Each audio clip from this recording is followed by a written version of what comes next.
Okay, let's get started. Good morning and welcome to today's Tuesday Markets Outlook webinar. My name is Prakash Vijayanath. I'm a senior analyst here at Options Play, and today I'm going to be giving you my thoughts and analysis on the current market. So before we get started, just a quick disclaimer. The types of securities, forms, and research tools used in this video are for demonstration purposes only and should not be considered a recommendation by Options Play or a solicitation or an offer to buy or sell any securities. This video is not intended to be used for individual tax, legal, or investment planning advice.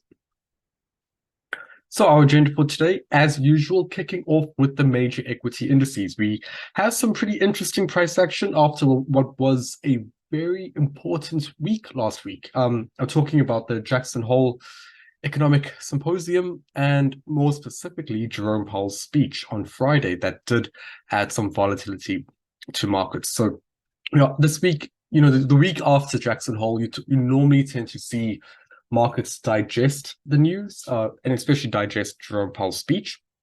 So we will be highlighting those key levels and where we think price could potentially head to.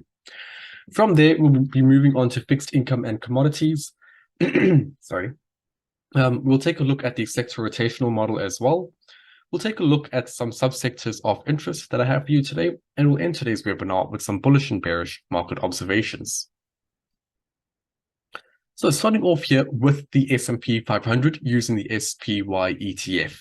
And what we're seeing here was a pullback, a multi-week pullback from that 460 level all the way to around the 55-day exponential moving average, price finding support at around the 435 area, but also breaking below 444.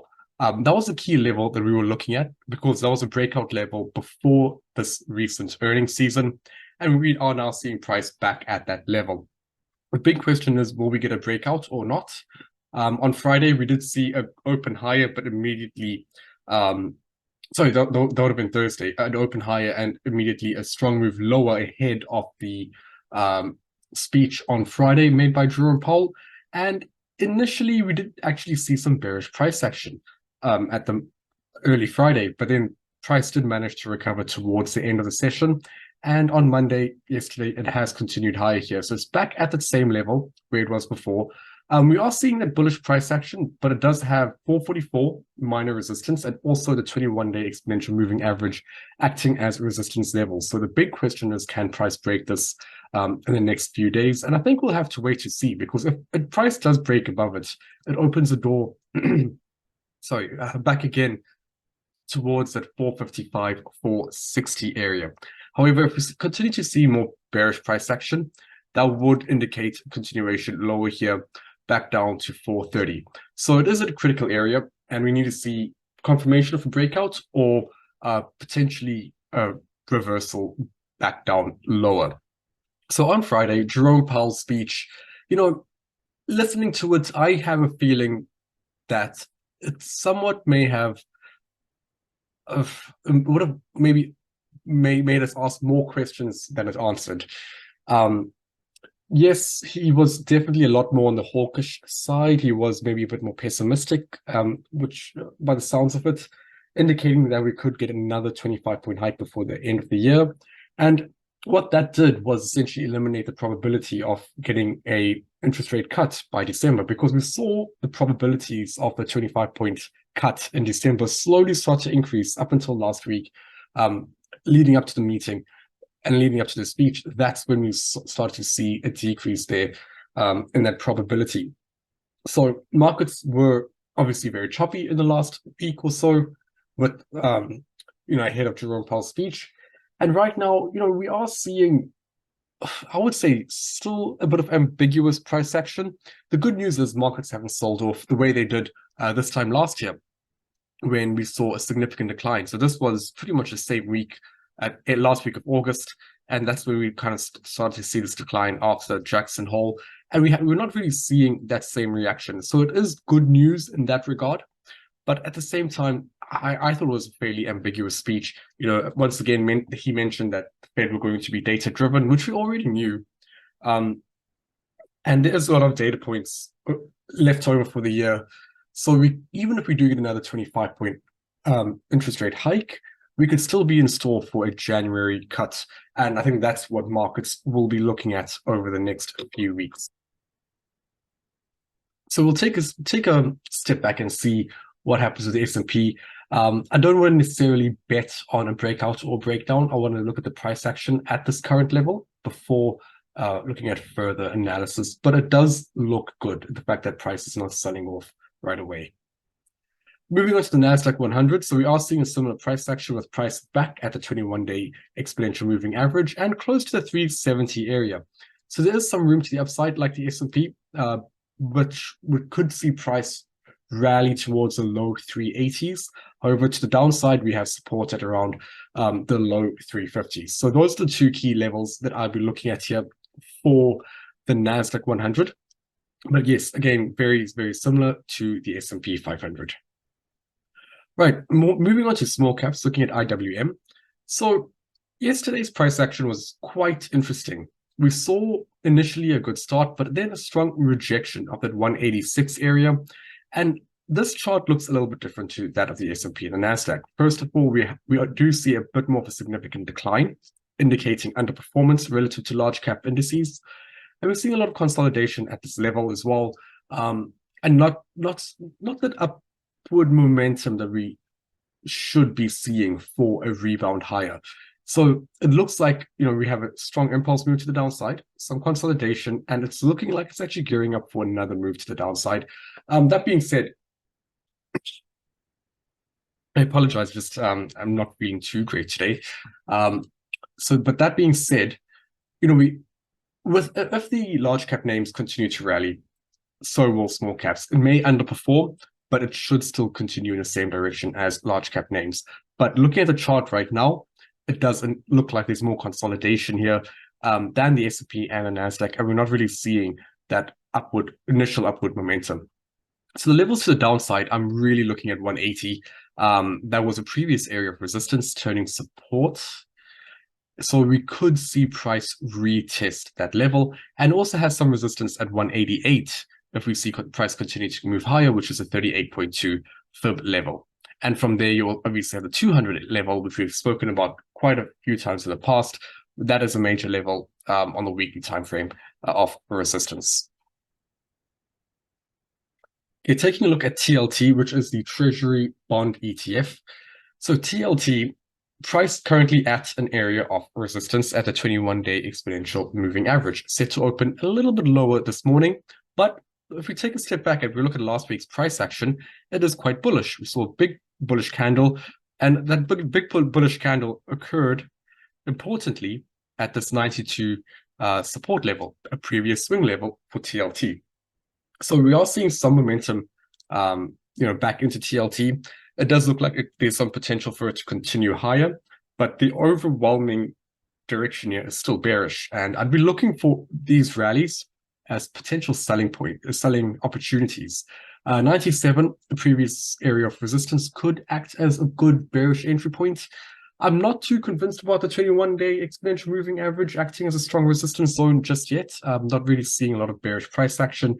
And in the last few sessions, there hasn't been a strong rejection of that level. It is encountering some resistance, yes, but not necessarily showing signs of a reversal lower, which is what you want to see for a bearish entry point. So maybe we'd have to wait for price to rally back towards that 97 area, or even back to 99, which is another major area of support, which would most likely turn to resistance if we do see that rally. So for TLT, maintaining a bearish bias, but right now isn't the best shorting opportunity, in my opinion. Okay, taking a look at the US dollar, looking at DXY currency index, and we saw a breakout above that 103.50 level, and that is, that's very encouraging for the dollar, considering it was running into resistance at that area, although it wasn't really showing a lot of bearish price action. So we saw a few rejections, but price was continuing to grind higher. Eventually, we saw breakouts with some strong momentum and some consolidation here in the last few days, with price still below 104.50, which is the next key level to be looking at. And if we can see a breakout above 104.50, we'll be on the cards here for 105.50 revisit. So right now, a lot of investors are rotating back into the US dollar because it's more of a safe haven currency.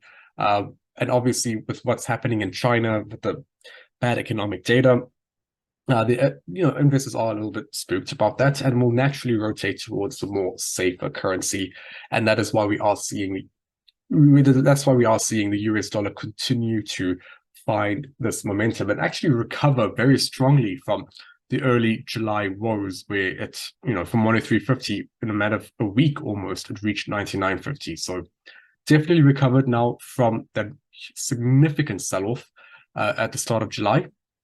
And now retesting this 104.50 level, which could even see price breakout and continue higher.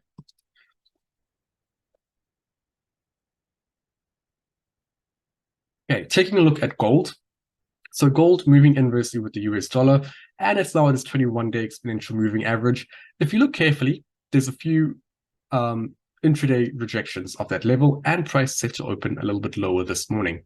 So with the US dollar continuing to rise, we could see gold continuing to weaken and retest this 176 level, which is a major support level. So even though price did actually find support a few days ago, we are seeing a lack of upside momentum to see price continue this rally towards 180, and already we're seeing that weakness at 178. So it's a difficult one to trade right now, because even if you were to bet on price reaching 176, it's still a major area of support. So it makes more sense to actually wait for a breakdown below that level and gain bearish exposure towards that 171 area here. But the overall trend on the daily time frame is definitely bearish. Okay, moving on to oil, looking at light crude oil futures, price has once again found support at the 78 area and also the 55-day exponential moving average. And this is why over the last few weeks I said the price action here is ambiguous. It's very tricky to actually gain a good directional view on oil. Yes, it is at this weekly resistance level of 83, but when I look at the daily time frame, that's not very bearish price action, in my opinion. We're not seeing those clear signs of a reversal lower, and that's why I've been a bit shy with oil to actually go for a bearish play here. It was looking initially bearish there when price was reaching that 55-day exponential moving average, and especially when it broke below to the 21-day EMA. But now we are already seeing that support back above its 21-day EMA, and it's looking like it's going to continue higher. So on the supply side, we know that supply cuts are going to be providing a short-term tailwind for oil prices to continue higher. However, on the demand side, we have poor economic data from China. That's going to weaken global demand for oil, given the size of the economy. And that is going to overall act as a strong headwind for the long term. So very tricky place now for oil. Very choppy price action. And honestly, this is something I'd probably just avoid trading for the next couple of weeks and seeing how this price action develops at this 83 area. Okay, so moving on to sector rotation, we have seen some shifts in sector rotation, even though we still are seeing 7 sectors in the improving and leading categories and 4 in the lagging and weakening. So nothing in the leading category, and that is because discretionary has now rotated into the weakening category. So losing out on some relative strength and momentum. However, this is still the weekly time frame. There's a lagging component to this chart. And, discretionary might be, now that we have Jackson Hole out of the way, discretionary might be still a sector that we could start to look into once again. Even technology and communications. Communications already showing signs of life here. Finding some relative momentum.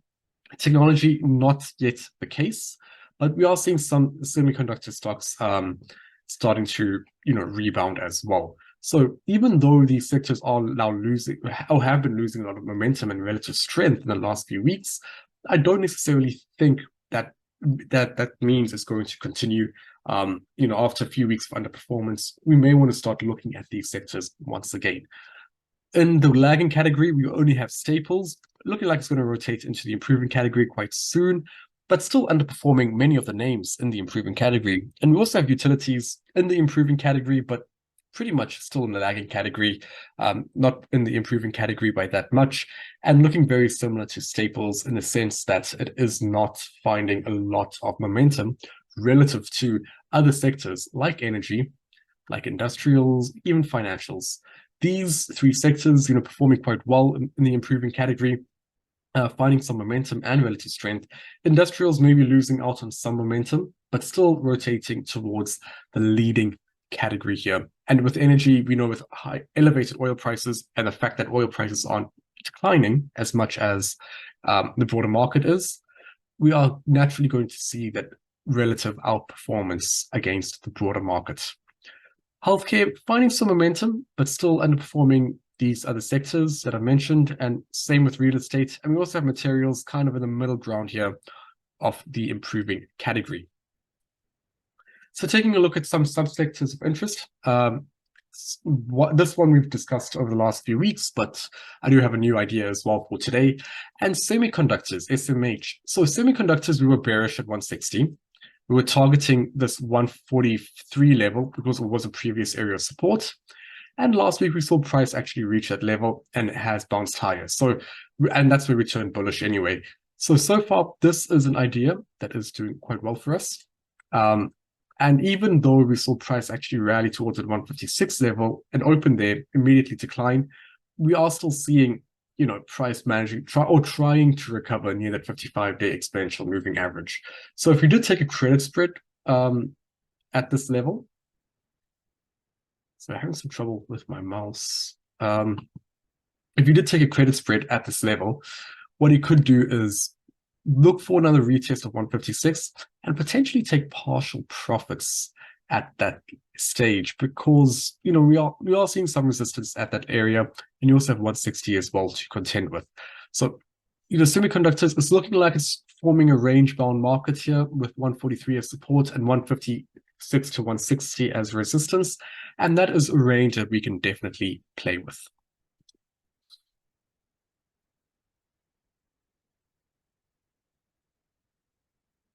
Okay, taking a look at a new idea for today, and that's actually XRT, which is a retail ETF. And you might be wondering, discretionary has been underperforming. Why are we looking at retail? Well, it's because it's been underperforming for quite some time.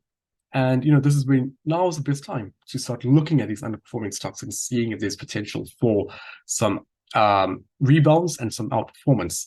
And the reason I wanted to bring up XRT is because of the 62 area of support. We saw price has used that level as support, resistance, support, and once again, some early signs of using it as support in the last couple of days. Bullish price action yesterday. So it does provide a good risk reward bullish entry point here, targeting really 65 and above towards 68 maybe. Good, and it's a good credit spread opportunity. If price does close below 62, 61, that's when you'd want to cut losses on this trade. So a bit more of an aggressive approach with XRT, but given the fact that it has declined, for quite some time here, I think now is a good bullish opportunity if you are looking for a bullish subsector or a bullish play.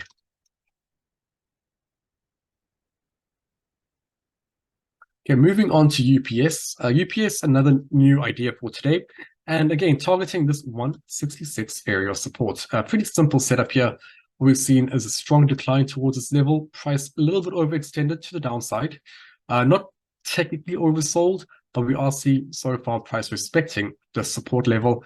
Even if there's a lack of upside momentum, it still works for credit spread opportunity.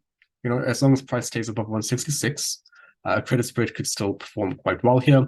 And, I would be less concerned about an upside target if price continues its neutral movement, because by using a credit spread, we are essentially playing on theta and time decay. Price staying above 166, this trade will become more profitable in the future, depending on your strike price selection. In other words, you'd want to have a short strike of 166. But for now, UPS looking like a nice risk to reward bullish opportunity. Okay, McDonald's, bearish idea here, part of the staple sector. And sorry, it's not part of the staple sector. That's my mistake. But what we are seeing here is some weakness. We're seeing weakness at this 287 level, which was a previous area of support. Price broke below that, came back to retest, didn't quite get there, but is now double rejecting that 21-day exponential moving average. So it's a good risk to reward short-term bearish entry point. I wouldn't be targeting too much of a decline here. Maybe again another credit spread opportunity where you're playing more on the neutral or price action or the weakness below a certain area, which in this case would be around 285. Because if we take a look at the overall chart on the weekly time frame, it is still it's still in a bullish structure. I mean, I'm not necessarily thinking that there's going to be a significant capitulation here. So this is more of a short-term idea, playing on the fact that it's rejecting its 21-day exponential moving averages, and I'll be targeting around the 277, 278 level. So a very short-term play. So BMY was an idea from last week. BMY, we were looking at price staying below 63, and so far it is doing that. Even though it hasn't moved lower that much, it's still staying quite neutral, respecting that area of support. The overall trend is still bearish, and therefore, this trade's still going quite well for us, but a bit of patience here is required. Okay, Johnson & Johnson. This was a bearish play when price was at 173, and finally we got that move last week all the way down towards this 164 level. I did suggest taking some profits at least after that initial move. And what we've seen here is a continuation lower, with price breaking below 167.50 and coming back to retest it, failing, and it's moving a good bit lower yesterday as well. So if you did take partial profits, it does make sense to let the rest of the trade run, and maybe towards this 158 area, which is the next key area of support. But Johnson & Johnson doing very well for us. Okay, JP Morgan. JP Morgan was a bullish play last week when price was near the 55-day exponential moving average. We were seeing some signs of bullish price action. However, that hasn't really turned out to be the case. We saw a breakdown below the 55-day EMA.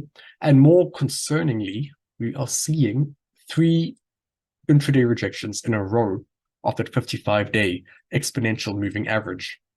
So therefore, I would say this has invalidated that thesis, and I wouldn't be looking for this bullish play JP Morgan anymore. If you did trade this, I think it makes sense to actually get out of this trade right now. It's a pretty painful one considering, the weekly time frame, it is still on a bullish trend, but we're not seeing the price action on the daily time frame that we need to see to justify a bullish move. Maybe there's still more room to the downside before we see that move to the upside. And even if that's the case, it makes no sense to keep this trade on, because that just ruins your risk to reward. So it makes more sense to actually close the trade now and reevaluate should price decline towards this 144 major level of previous resistance, which could potentially turn to support. So Oracle, another bullish play that we've had for a few weeks, and price once again respecting 144, set to open a good bit higher here. This was a credit spread opportunity, and we're essentially neutral to bullish above 144. So far, it's been going quite well for us. If price does actually open at the 120 level, I think it completely makes sense to take partial profits there, given the fact that this area has acted as a minor area of resistance, and price is still trading in what looks to be in a very tight range-bound market between 120 and 114. So Oracle still doing well, but now is probably when you want to start reducing some exposure. If there is a breakout and we see price rally all the way to 128, that'll be great. However, we're still not seeing that upside momentum to justify a breakout. Okay, and moving on to Roku. Roku was a bullish idea from last week. From really 2 weeks ago, we were looking at the $80 level, acting as support. It hasn't quite worked out that way. We've seen price actually break a little bit lower, below 80, but it's finding support at the 55-day exponential moving average. I would say this trade is still valid. We do need that sharp move higher sooner rather than later. But if price can stay above its 55-day exponential moving average for now, that is quite encouraging. But if we don't see a move maybe back above 82, 83 by this time next week, that's when you probably want to get out of this trade. It was a debit spread idea as well, so we do need a strong move quite quickly. It's not like a credit spread where it can stay neutral and would still be profitable. So with that, that is all I have for you today. Thank you so much for joining me, and I hope you all have a great trading week. I will see you next week, Tuesday, for another Market Outlook webinar. Goodbye, everyone.